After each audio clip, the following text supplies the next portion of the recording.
Hi, my name is Colleen Becker, and I'm a principal at Redsand Ventures, where I'm focused on building products, spin-outs, and ventures for corporate clients, which have ESG and sustainability impacts. And today, I'm really happy to be talking with Owen Reynolds from Expon Capital, which is a Luxembourg-based VC, which makes investments in alignment with UN sustainability mandates and invests in startups that have a Luxembourg strategy. So Owen and I have been discussing this concept of biodiversity as an asset class and all of these different ways in which institutions and organizations, which have been trying to figure out various methodologies for quantifying the monetary value of biodiversity, and whether or not this is of significance for venture capital and how VC can make this relevant in its practices of investing in viable ventures. So we're talking about this assignment, a report that was published by PRI, which is this big network of investors, a big professional organization for the investment community. And the World Economic Forum had informed the PRI that more than half of the world's gross domestic product, 44 trillion, is moderately or highly dependent on nature and its services.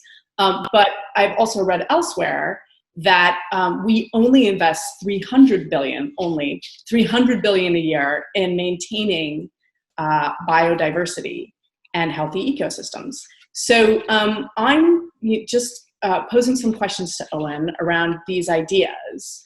And because Expon has been investing in sustainable startups and is very active in the field of tech for good, I've been asking him some questions, and the first one is whether or not these institutional definitions of biodiversity as an asset class are useful or helpful for Owen as a VC as he goes about making investment decisions on behalf of his LPs.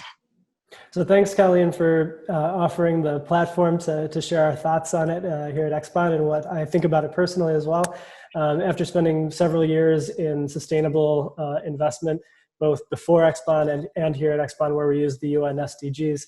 And yes, to answer the question, in terms of monetizing biodiversity, it's a tough nut to crack, and we're just starting to internalize some of the externalities that have been plaguing humankind for ages. And we're still having a tough time in internalizing some of the really obvious ones, like degraded soils after mining or things like that. So if we're still having a tough time, and I would say a very inconsistent application of how to internalize these really negative externalities at this point, it's even harder to figure out exactly what the value of biodiversity is, which is part of the reason we use the UN Sustainable Development Goals, and part of the reason I think that there's a lot of these competing frameworks is to find ways to push capital in a really positive direction and have a way to measure it, but without necessarily saying this is our value tag, because at this point it's just really difficult to do.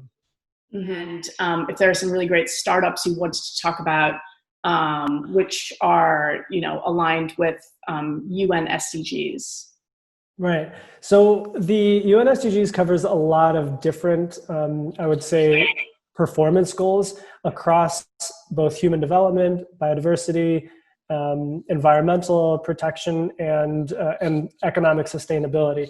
So we've invested across several of the goals, and we'd like to aim for as many as we possibly can throughout our portfolio.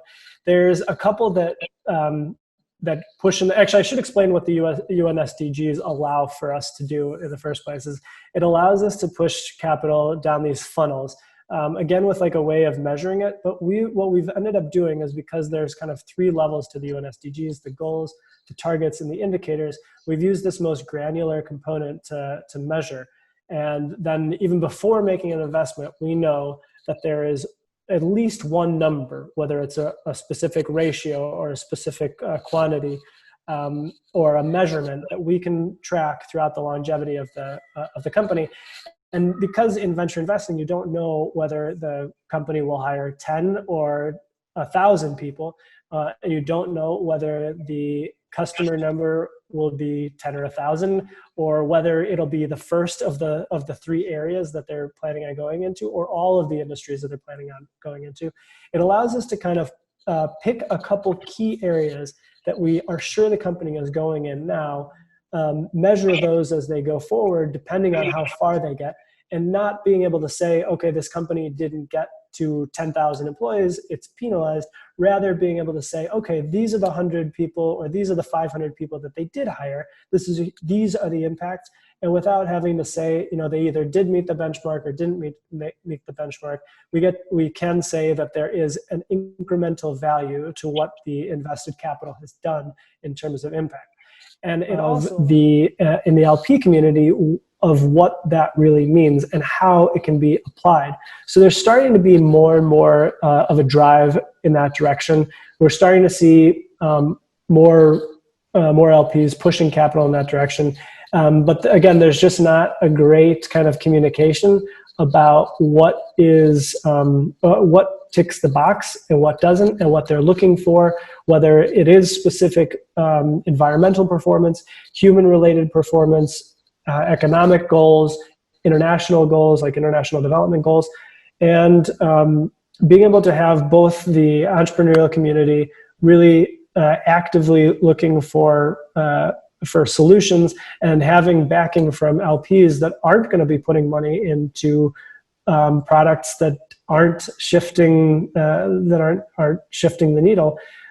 Those are the 2 things that GPs need to be able to actually have investable opportunities and a strong LP base to go back to and share their successes with.